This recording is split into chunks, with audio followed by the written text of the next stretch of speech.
Selamat hari kerja. Terima kasih. Selamat.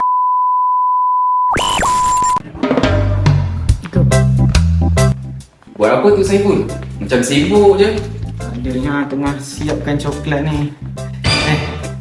Assalamualaikum dan salam sejahtera. Saya Saiful dari Dozem Wilayah. 1 Mei merupakan Hari Pekerja. Jadi untuk korang semua yang bekerja, korang memang legend, korang memang hustle yang bekerja setiap hari. Respect. Teruskan, kuat semangat, jangan putus asa. So, alang-alang sempena Hari Pekerja ni, jom kita cari dorang, kita bagi hadiah coklat sikit. Assalamualaikum. Waalaikumsalam. Selamat Hari Pekerja. Oh ya. Lama dah kerja sini? Ya, boleh kerja lama juga. boleh. Oke, terima kasih. Selamat Hari Kerja ya. Saya ucapkan selamat Hari Pekerja 1 Mei 2026 kepada semua pekerja. Semoga semakin semangat dalam melaksanakan tugas. Aku tak nak.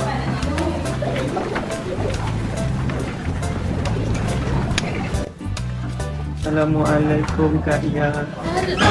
Selamat Hari Pekerja. Selamat Hari Pekerja. Terima kasih. It's okay sudah. Alah, terima kasih semua ke? Layang. Berapa lama dah Kak Ia kat kerja lain? Kak Ya, tahun ni 28 tahun. Wow. Okay Kak Ia, selamat bekerja. Terima kasih banyak-banyak. Sama. Selamat Hari Pekerja kepada semua pekerja-pekerja di Malaysia. Semoga bekerja dengan lebih tekun dan amanah.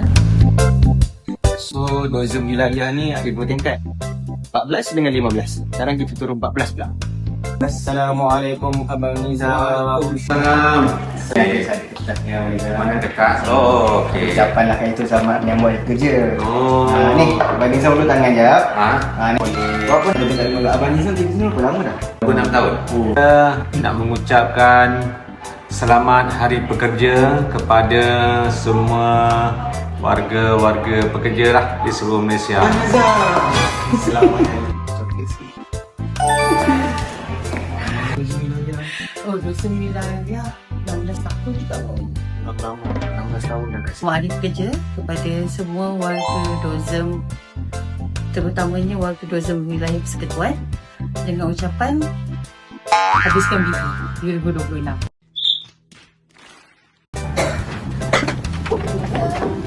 Selamat Hari Pekerja.